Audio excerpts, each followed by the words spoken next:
Hi, thank you for clicking on the video. This is part 2 of things I should have known before entering law school. Again, these are the insights, tips, suggestions of my freshman law students who survived the first semester of school year 2024-2025 at the University of Caloocan City. These are my students at the Constitutional Law Class 1.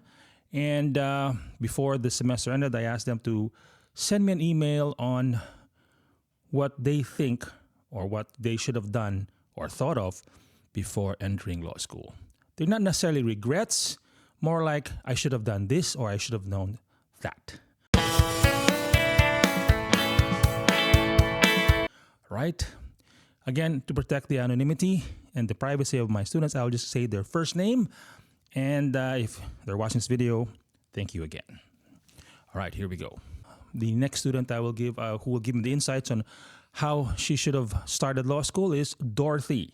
All right, Dorothy says, it's okay to still be figuring out things even in your 30s. She meant there that it's okay to start new things even at that age, past 30, because to her, every day is a learning experience. All right.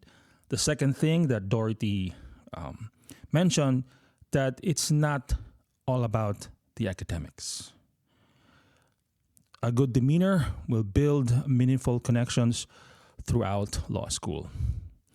And the third suggestion, the third tip that she gave, I really love this tip, is that to recover, you should recover from a fall like a beauty queen on stage, which meant that there are bad days, there are bad recitations throughout law school, failed quizzes, and other external circumstances which are practically inevitable.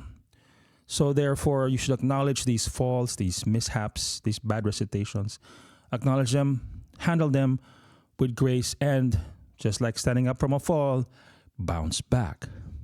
Okay? Now, the fourth suggestion Dorothy gave was do not feel guilty for sleeping or spending more time with family and friends. Dorothy said that a good sleep can refresh your mind and that your loved ones, your significant other, your family, your friends are your greatest motivators. All right? The fifth suggestion or the fifth tip or the fifth observation she said is that you as a student are not similarly situated, which means you should never invalidate someone else's struggles because you are not in the same shoes. Lastly, she concluded that the world keeps turning, and to every law student out there struggling, you just have to hold on to your dreams. Okay? The next student I have who gave me her insights on her first semester of law school is Rose. All right? Rose says that if she could go back to her past self, she would have told these things to her when she was, or before she entered law school. Here's what she would have said to herself. She said she wished she had recited much more in high school and in college classes. She said back then, she was always nervous about raising her hand and speaking in front of everyone, but she realized in law school that how much that practice could have helped her. In law school, she believes that recitations are a part of everyday life. They actually are. You have to explain cases, defend your answers, and speak clearly and intelligently, sometimes on the spot. If she had been practicing early these recitations back in high school and college, she could have articulated her thoughts better and would have not needed any time to rehearse so much just to make sure she got it right the first time. It also would have helped her deal with her nerves during law school. The second suggestion or second thing that she would have told herself if she went back to the past is that she wished she had built a more disciplined study routine before entering law school. When she started, she explained that it felt like she was figuring everything out through trial and error, how to study, how to absorb what she read, how to make sure she actually remembered it all. Having a solid routine early on would have made things much easier. It's not just about getting the work done, but also staying consistent. In law school, Rose said that you can't afford to cram or let reading pile up because it will just be overwhelming. A routine would have kept her on track and make the whole process less stressful. Right? This tip I really love this tip. She said, sometimes less is more. All right? And she explained that when she was back in high school, she always thought that longer answers meant she understood more. And if the answers were short, she thought she must have missed something. But in law school, it is quite the opposite. She learned that the best answers are clear, straight to the point, and packed with substance.